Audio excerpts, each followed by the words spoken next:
अस्सलाम वालेकुम नाज़रीन की क्राइम रिपोर्ट में आप सबका खैर मक़दम है। मेरी बहू ने मेरे बेटे पर जादू करा दिया है। मेरा बेटा मेरी बहू का बहुत ख्याल रखता था, उसको पैसे देता था जो मुझे बर्दाश्त नहीं होता था। मेरी बहू दोबारा हामिला थी तो अब मेरा बेटा मुकम्मल तौर पर उसकी गिरफ्त में आ जाएगा। ये एक सास के वो अल्फाज हैं जो अक्सर हमें सुनने में आते हैं, जिसे हम कहानी घर घर की का नाम देकर अनजान हो जाते हैं। लेकिन आज के इस रिपोर्ट में जिस सास के ये अल्फाज दोहराए गए हैं, ये कोई मामूली अल्फाज नहीं थे, बल्कि इस जालिम सास और नंदों ने मिलकर अपनी बहू को कत्ल करके उसकी लाश के टुकड़े टुकड़े करके उसको एक नाले में फेंक दिया था। पाकिस्तान का है ये वाकया, जिसकी रिपोर्ट बीबीसी में शाया हुई है। ये वाकया है 10 नवंबर का। उस दिन ज़ोहरा कदीर के फोन की घंटी बार बार बज रही थी, मगर कोई फोन नहीं उठा रहा था। उससे पहले कभी ऐसा नहीं हुआ था। ज़ोहरा सऊदी अरब से वापस आने के बाद वालिद के घर अपने ससुराल गए सिर्फ 3 दिन ही हुए थे। ज़ोहरा के वालिद शब्बीर अहमद इसी सोच में थे कि सऊदी अरब से ज़ोहरा के शौहर खदीर का भी फोन आ जाता है। उन्होंने भी यही कहा कि ज़ोहरा फोन नहीं उठा रही है। 9 माह की हामिला ज़ोहरा के फोन ना उठाने पर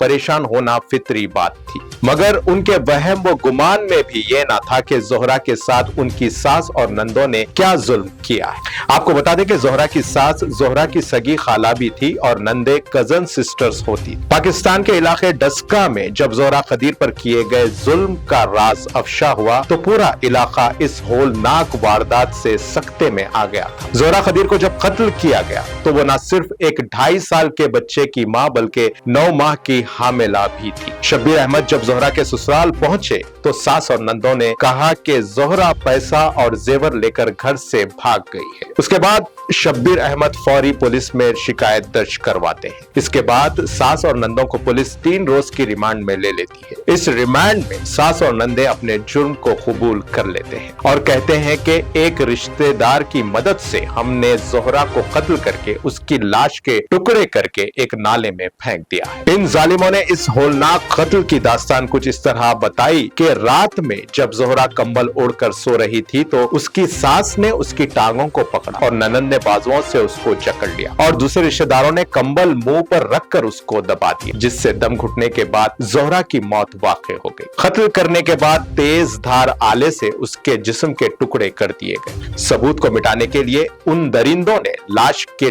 5 टुकड़े किए और प्लास्टिक बैग्स और बोरियों में डालकर नाले में फेंक दिया। ज़ोहरा का सर और बाजू काटकर अलग अलग शॉपिंग बैग्स में डाल दिए गए और धड़ को 2 हिस्सों में काटा गया। ज़ोहरा की शादी कुछ सालों पहले अपने ही खालाजाद बेटे के साथ हुई थी। वो 6 बहनों का इकलौता भाई था। ज़ोहरा की लाश के टुकड़ों की तलाश करने वाले एक ऑफिसर ने बताया कि वो सोच भी नहीं सकता था कि कोई इतना बड़ा जालिम कैसे हो सकता है। ज़ोहरा की मैयत को गुस्ल देने वाली खातून ने बताया कि जिस्म के उन 5 टुकड़ों को गुस्ल देना जिंदगी का एक भयानक तजुर्बा था। ज़ोहरा के वालिद शब्बीर अहमद ने बताया कि ज़ोहरा की मां 5 साल पहले वफात पा गई थी, जिसके बाद उनके दुख सुख की साथी उनकी इकलौती बेटी ज़ोहरा ही थी।